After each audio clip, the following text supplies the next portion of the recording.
From the Chronicles of the Vanishing Human Connection. There came a day, quiet, slow, unremarkable to the untrained eye, when humanity hit its breaking point.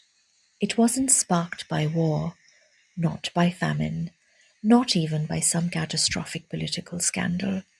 It began with something much smaller, something so mundane that most people didn't even notice the wound it was inflicting. It began with a thumbs up emoji.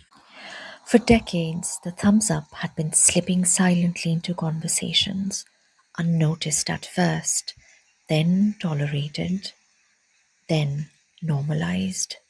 It was meant to be a symbol of ease, a shortcut, a convenience, a tiny digital pat on the back.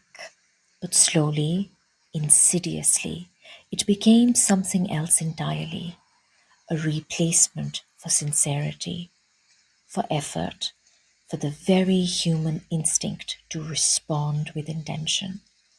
People didn't realize the shift happening inside their phones, this quiet, emotionless tapping that replaced the warmth of language, the intimacy of acknowledgement. Someone would send a genuine message, crafted with care, with emotion, with time carved out of their day, and what came back? Thumbs up. One tap, 1 second, one complete erosion of the moment. The village of real communication, tucked between the valleys of meaning and connection, was the first to notice the decay. Its elders still remembered a time when conversation had rhythm. They remembered when replies carried tone, when words carried warmth, when people took pride in crafting thoughts instead of compressing them. They saw how the younger generation struggled to articulate emotions.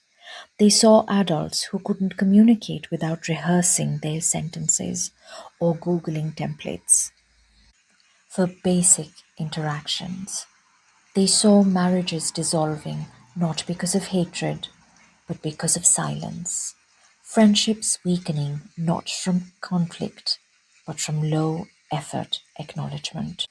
The elders watched all this and knew human connection was under attack. And the enemy was deceptively tiny. One crisp evening, they called for a council meeting. People arrived holding their phones like ancient battle scrolls, each filled with evidence of emotional neglect. Screenshots were projected on the great stone wall of the meeting hall, a long, thoughtful message sent after weeks of emotional distance. Answer, thumbs up. A heartfelt apology poured out over 5 lines. Answer, thumbs up. A check-in during a friend's grief. Answer, thumbs up. A warm I miss you. Answer, thumbs up. Wave after wave of examples, each one a dagger, each one proof of how little effort we now put into acknowledging one another. A silence fell over the hall, the heavy kind that comes when truth lands too hard to ignore. The village elder Quillborne stood, her voice steady and sorrowful. Do you see what we have become? We speak with intention and we are answered with indifference. We offer words and we receive gestures. We reach out and we are met with a thumb. She paused. A thumb, not a reply, not a sentence, not a feeling, a thumb. Her words stirred something old inside the people, something that had been sleeping for years, the yearning to be understood. And so the great uprising against the thumbs up was born.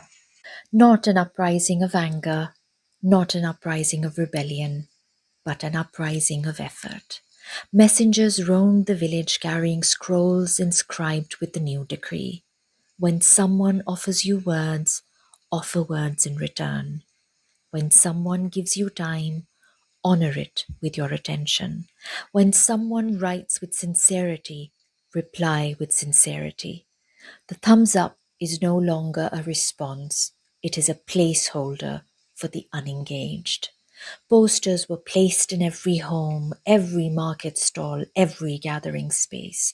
Presence is the new rebellion. Children were taught that responding thoughtfully wasn't a burden, it was a basic form of respect. Adults were gently reminded that communication is a skill, not a nuisance. Spouses relearned how to ask, "How are you?" and then wait for the real answer. Friends rediscovered how to reply with something more than a symbol. Families started voicing feelings again rather than hiding behind quick reactions. Soon the uprising spread far beyond the village. People in distant cities began to feel a new kind of embarrassment whenever their thumb reflexively hovered over the small blue icon. They began deleting the emoji and typing instead. Got it, thank you. I appreciate this. This means a lot to me. I'm listening. I hear you. How are you, really? Conversations deepened, connections regrew, humanity remembered how to speak. In time, historians would write that the uprising wasn't against the thumbs up emoji at all. Not truly. That tiny symbol was just the face of a much larger problem. What people were really rebelling against was impersonal responses in moments that deserved care, thoughtlessness disguised as communication, effortlessness mistaken for efficiency, the slow erosion of emotional vocabulary, the quiet collapse of connection under the weight of convenience.